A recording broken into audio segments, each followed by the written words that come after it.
Oh.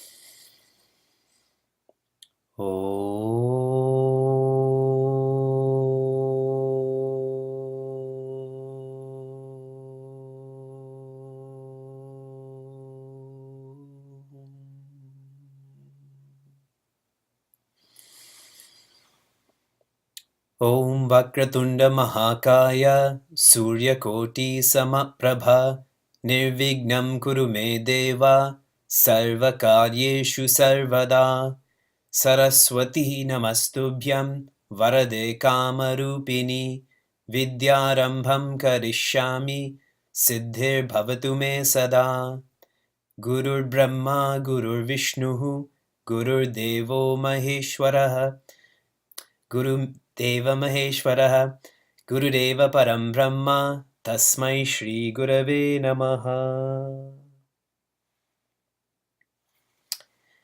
Hari Om and good evening from Grand Bend, Ontario. The more we identify with our vasanas, the more volatile we will be. The more we identify with vasanas, the more volatile we will be. The more we identify with Atman, the more anchored we will be. The more we identify with Atman, the more anchored we will be. And we tend to identify with that which we think about, which we speak about, which we act for. I was recently at a speaking engagement, and as I observed all of the people speaking, I observed that almost everyone was talking about themselves, their past and what they've been doing and what they're achieving. And it was very different than a typical Chinmaya Mission conversation where when we speak, we don't speak about I, that small I, the individual. We speak about I, the infinite. If we speak about I, the individual, we will always be pushed around. But if we speak about I, the infinite, then we will always be centered, and we can help to center others also. As we think about service, please try to intensify your vision of service to what people need and not what people want or what you want to offer. What do people need? People need grounding. They need to be balanced. They need to be anchored. Last week, we studied the theory and application of infinitude, or all-pervasiveness specifically. In Srimad Bhagavatam, when Hiranyakashipu asks his son Prahlada, "Is your Narayana in this pillar?" And Prahlada very gently says yes. What Prahlada should have said is, Narayana is not in the pillar, Narayana is the pillar. I've shared that before. The English is not the correct way to understand such deep Sanskrit terminology. It's fine if we do, but that is and in makes such a big difference. In the pillar means Bhagwan is inside and outside is not Bhagwan. But is the pillar means Bhagwan is on the outside of the pillar and in the inside of the pillar.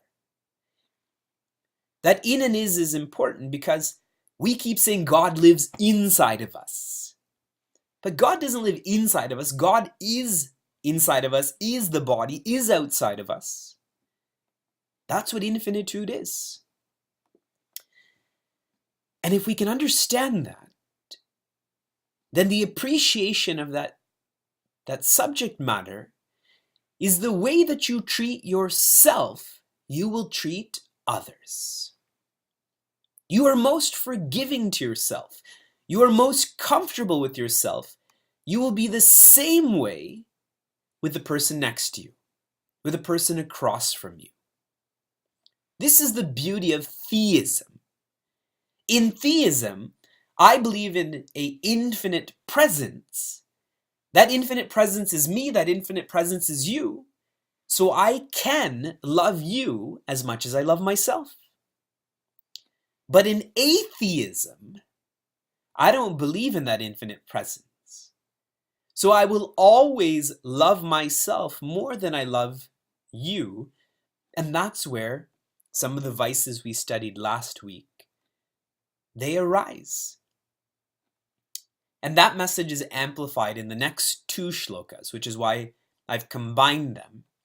I've introduced the subject matter in shloka 24, and 25 and 26 is an elaboration of that subject matter. Now, before we begin, by a show of hands, how many of you have an altar in the room that you're studying in right now? How many of you prostrated at the altar in the room that you're studying in right now? 168 hours, and already and this was all shared a long time ago. In 168 hours, how easy it is to forget the subject matter from last week or everything we've been studying so far. Should I do this every class? Ask you if you have an altar, if you prostrated at the altar. I'm on shloka 25. Please repeat. This is great. So far the bandwidth is good. So all of the people in the room beside me and behind me, they're all getting satsang too. They never paid for it, but now they're going to get satsang also. Shatrau mitre putre bandhau ma kuru yatnam vigraha sandhau sarvasmin api pashyatmanam sarvatrotsrija bheda jnanam bhaja govindam govindam bhaja mudamate. What is shared here is Shatru. In English, Shatru means enemy, but the technical definition of enemy is someone who harms you, though you've not harmed them. Mitra, in English, is friend. The technical definition of mitra is someone who's affectionate towards you, someone who cares for you, though they're not related to you. Then putra. Putra means son. The technical definition of putra is the one who saves his or her parents from hell. But you need to understand what that really means is a child is one who allows one's lineage to continue so that philosophically one never dies. One is always remembered. And finally, bandha or bandhu, which means relative.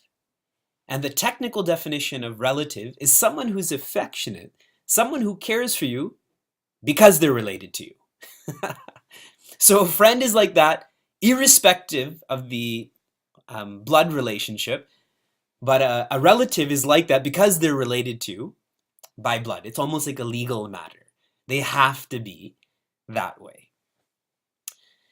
Now, only 4 types of relationships are mentioned here. These are called sutras, essentially. A sutra is like a zip file. Once you click on that folder, so much opens up because of it. So though 4 are mentioned, this means all types of relationships. Any relationship you can think of, any relationship you experience is included in that. If you do want a technical elaboration of this, you should study Srimad Bhagavad Gita, chapter 6, shloka 9. Chapter 6, shloka 9. So what about all these relationships? Ma kuru yatnam vigraha sandau. Ma kuru, you shouldn't. Yatna. Yatna means to put in effort, to strive, to exert. You shouldn't put in so much effort to create separation, vigraha, or to create unity, sandhi, like in Sanskrit sandhi. So one shouldn't put in so much effort to push people away and to bring people close. Now, why? The deeper that we are, the deeper we will identify with ourselves, the deeper we will identify with others. The more body conscious you are of your body, how many gray hairs you have, any scars you have on your face, your weight, etc., the more you will pay attention to other people's gray hairs, their scars, their weight. I've observed since Sheila and I are going to have a baby, I'm much more aware of awesome Sanskrit names from our Shastras. But for someone who's not in that circumstance in their life, they don't look out for it, correct? It's like someone who is always looking to earn more. They're always looking for sale signs. They're always looking for networks about how they can benefit financially. If you identify with a deeper sense of self, not just the body, not just the moods of the mind, but there's more. There's a presence. When you interact with others, you will identify with that in them. You will see that in them. This word pashyati will come up. And if you can do that, then we don't get lost in labels like that person's my enemy. That person's my friend. Best friend forever. And anyone who's not that is whatever. This person's my brother from another mother. We use such labels. And then you have to put in so much effort to maintain those labels. And if those labels get broken, and on and on and on. I wanted to highlight the word ma kuru. What shloka also contains the terminology ma kuru? Go, lots of people, quickly check your pages. Ma means no. Kuru means do. In other words, don't. This comes from shloka 11. And you know why we're okay with this message of don't?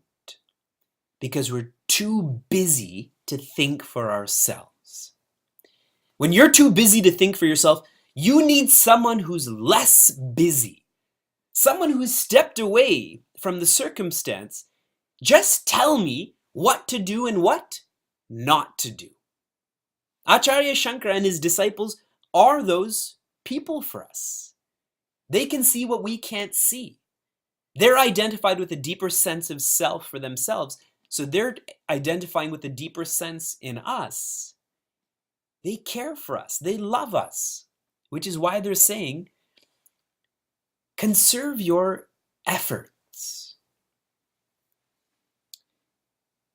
How? Why? In the next line, sarvasmin api pashyat manam. See that in all is the Atma. Atma means that which is closest. That which is closest in me is that which is closest in you, which means that you and I, at the closest sense, are the same. At the farthest sense, we are no doubt different. I'm here with Sheila and her sister and their family, and Sheila's parents. And today when everyone was swimming, so Sheila's sister is of Indian origin, her husband is not. And the girls are mixed in color, skin color, okay? They have 3 girls. So today, there's other people swimming in the pool too. And as one group of people left the pool, they said it looks like everyone of the same color is leaving the pool. Just kids. Kids had said that. Okay? They had shared that, and their grandmother right away said, don't ever say that. Because those kids in their innocence were sharing that, look, these girls are of a different color and we're of a different color, so it seems like everyone of the same color is leaving the pool. So when you look at it from a farther sense, there's only going to be differences. But if you look at it from the closest sense, there cannot be differences then. I'm going to try to make this more tactile because it's not like this message is new to us. Some of you attend the Tuesday, Thursday, and Sunday class that I share, so it's not new, but I'm going to give you a framework to try to make this more real, okay? If you identify with yourself at a tamasic level, a lot of laziness, when you see another person, you will be seeing their assets. You can call that their material assets, their physical assets, assets. You are looking at what they have. If you evolve to a rajasic sense, where you identify with, the aggressiveness inside, you don't look at their assets, but you look at their skills. You look at that person's very skilled in this, and that person's very skilled in that. And you see with assets is give it to me. With skills, it's maybe I can use this to my benefit, but it's subtler. If you go to a sattvic vision, you identify with the calmness inside of you. You're not interested in their assets or their skills, but what are you looking at? Their qualities. That person is so persistent. That person is so patient. That person is so disciplined. That person is so honest. You start to do that. And if you can go even deeper inside of you to the Atman, you identify with your presence.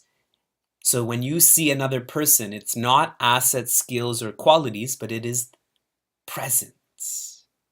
And that presence is one. And the more you identify with subtler aspects of another person, the more united you become with them. Isn't that what we need now? We need people to be more united and not divergent. And everybody talks about it, and everybody posts on Facebook about it, and everybody marches about it, but does anyone fundamentally work on uniting themselves with others? Which is why this course is so important, because Acharya Shankara and his disciples are revolutionaries. If we can invoke this, we too will be revolutionary in contributing to society. Last line, Sarvatro Srija Bheda Jnanam. Bheda, again, that sense of separation comes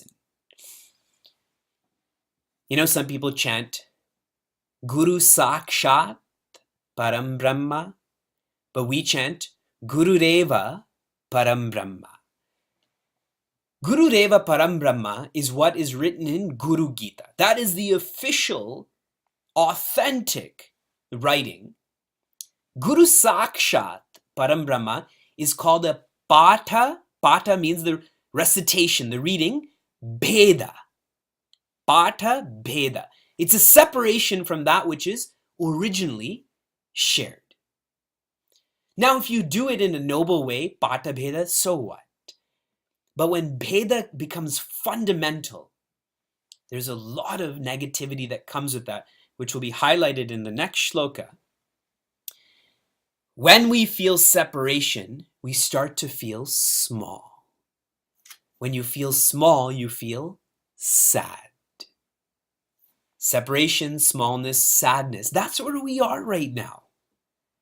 What is the cure for sadness? To not feel smallness. What is the cure to feeling smallness? To not feel separate. And it's all because of Ajnanam. Ajnana means I'm ignorant of Atman. I'm ignorant of your nature. Utsrija means to look up, lift up. Now, whenever you're lifting something up, okay? Imagine there's a shirt on a top rack and you have to take it off the hanger. You have to lift it up. You have to look up to lift it up, correct? Even for a little kid, they just put their hands up and you have to take their shirt off. Or someone whose arm is hurt or whatever it is. But you're always looking up. You don't look down and take that shirt off or that article off from the top. You have to look up to lift up. And so once again, we are studying vision. What is your intention? Intellect, vision. Eyes, sight. So what is your intention? In this shloka, the word sarva comes twice. Sarvasmin, which means in all, and sarvatra means in all places. What Acharya Shankar's disciples are trying to convey to us is that you already practice this. Understand it, and then live it with your eyes open. Do you wash your left earlobe more than your right earlobe? And if you do, there's a very specific reason for it, but not generally. Like, okay, today's Monday, so you cover your left ear. Only the right ear gets washed. right is tomorrow. I'm saving water. You don't do that. You don't do that with any part of your body. I'm only going to inhale in my left lung, not in my right lung.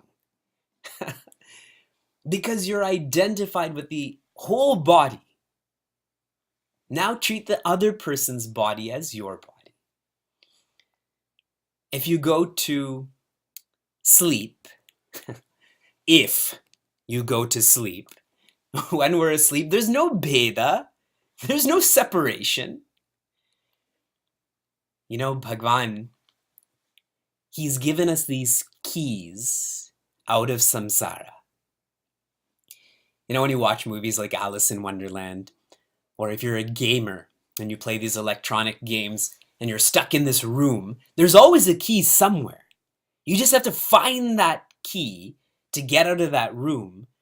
Bhagwan has blessed us with this body. Bhagwan has blessed us with the dream state and sleep state so that we understand the power of the mind, the power of identification. Pay attention is what is being shared in this shloka. How many of you read the book The Island by Aldous Huxley? I think he's the author. Anyone? We only read Vedanta, Vivekji, don't you know? Who is this Aldous Huxley? What is this English language you speak of? In this book, these group of people get stuck on this island, obviously, and there's these really interesting birds on this island, and they only say one thing. Pay attention now, attention here and now, attention here and now, attention here and now. With the idea being is that these people who are on this island keep thinking about the past, keep thinking about the future. So these birds keep reminding them is attention here and now. That is the most efficient and enjoyable way to live. Pay attention. So to all of us, attention here and now. I moved to shloka 26. How many of you have heard of the term Hiranya Garbha?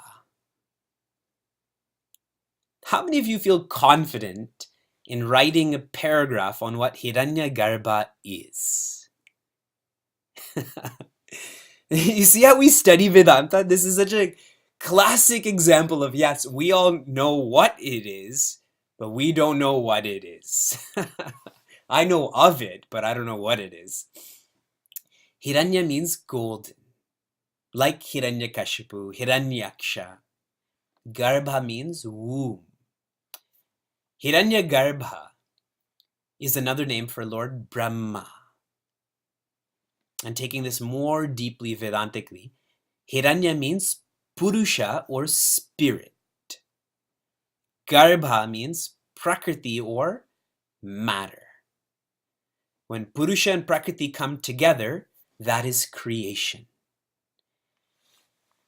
If you think of Hiranyagarbha deeply, if you think of Lord Brahma, the creator, deeply, he is everyone's father, no? Is anyone here not born from Lord Brahma? If you think about this deeply, aren't all of us a combination of Prakriti and Purusha? So haven't we come from the same womb? Then what are we fighting for? Interesting. Please repeat. Kamam krodham lobham moham tyaktvatmanam pashyati soham atma jnana vihina muraha te pachante naraka niguraha bhaja govindam govindam bhaja mudamate. Was I giving you enough time to finish your chanting? No, the second, I was too excited with the second one, so that's why I don't think I gave you enough time. But some of you don't chant anyway, so it doesn't matter, right? It was perfect. Okay, these words you know. Kama, desire.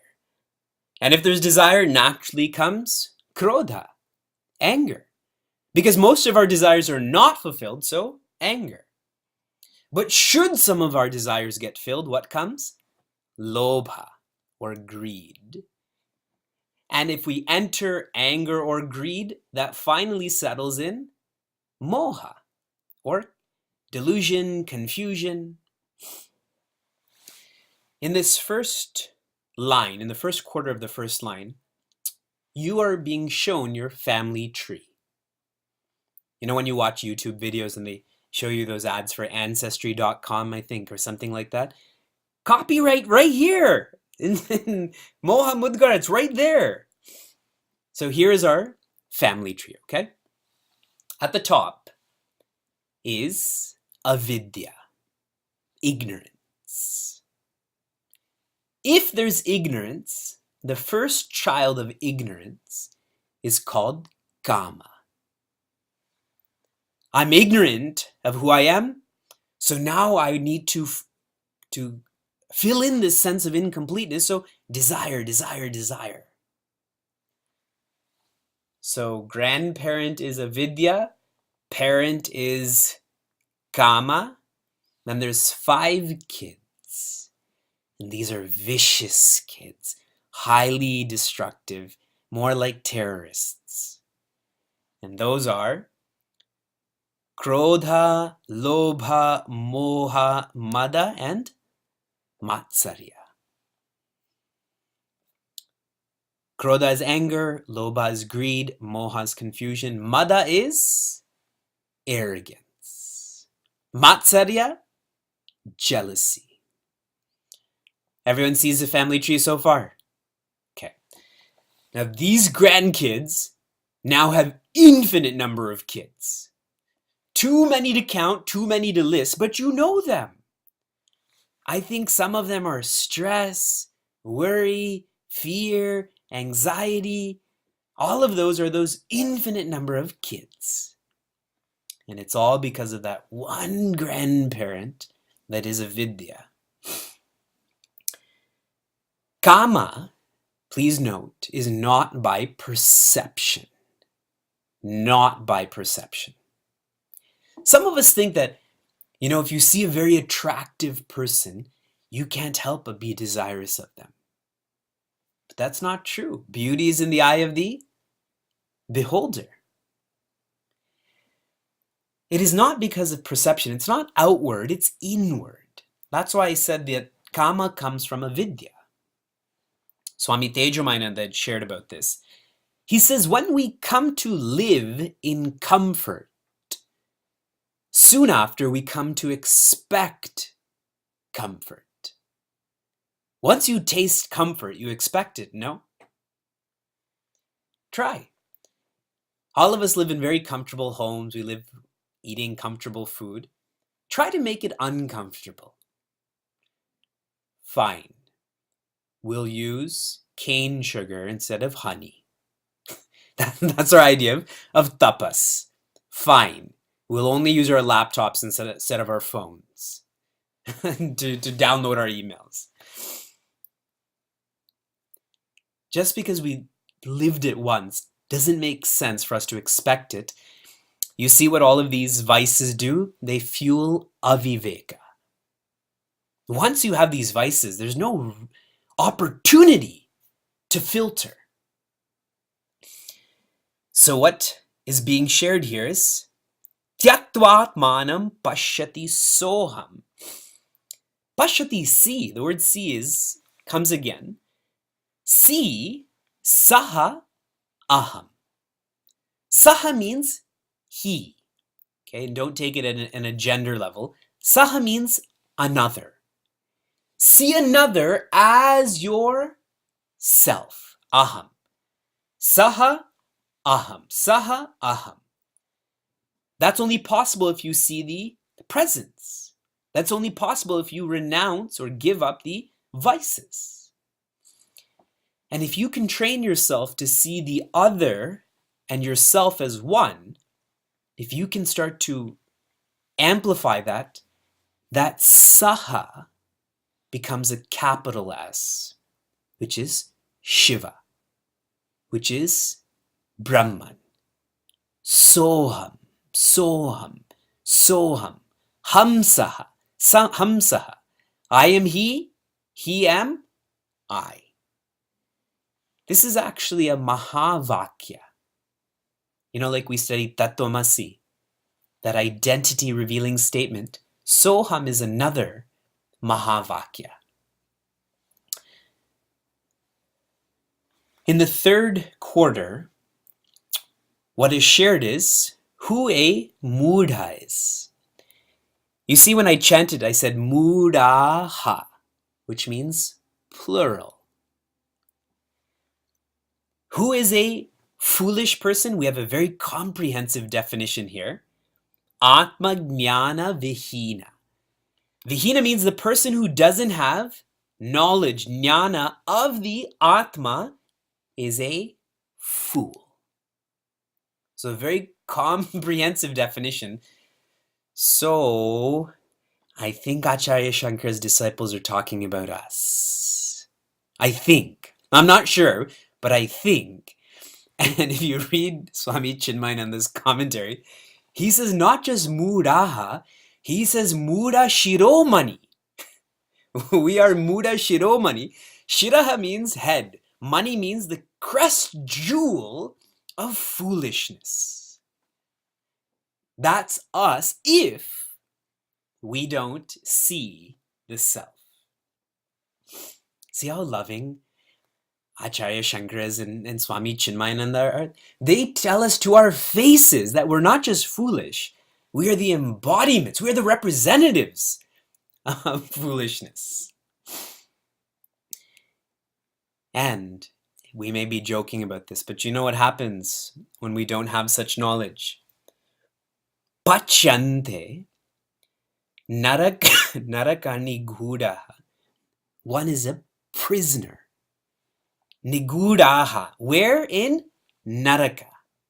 A prisoner in hell. And what is happening there? One is cooked. Pachante means to cook. We get cooked in hell. And this simply means if you have desire, we are being cooked in hell. No? Anger, we get cooked in hell. What's so lovely about this completion to this shloka is what you give is what you get. You give out desire, you're going to get desire back. You give out anger, you are going to get it back to you. You try being greedy with others, they will be greedy with you back. This is all self-imposed. That's what's being brought out here. Self-imposed imprisonment in hell where there is suffering. How many of you read the rad that I posted today? The rad today was, I think even in heated moments, one mustn't forget to chant the Lord's name. I just felt like writing that, and I think it's perfect. Perfectly fits in with this shloka. What Swami Tejamananda had shared about this shloka, he says we have to practice to make such mahavakyas real. Unless we practice all that we're studying about you being united, to let go vices, these mahavakyas will never be real. How will we know if we're practicing? The body is calmer. The mind is quieter. The intellect is stiller. Calmer, quieter, stiller. And if you can make the intellect completely still, the Mahavakya, Aham Brahmasmi, actually changes to Brahma Asti. Because in Aham Brahmasmi, I am Brahman, but I is still present. That too has to merge to just become Brahma Asti, infinity is. We are studying a subjective science. And if we study a subjective science by objectifying this, then we are not studying a subjective science. That is Atma Vihina. That is Naraka Nigudha. Try to not objectify this subjective science, and all of this will become real. Oh.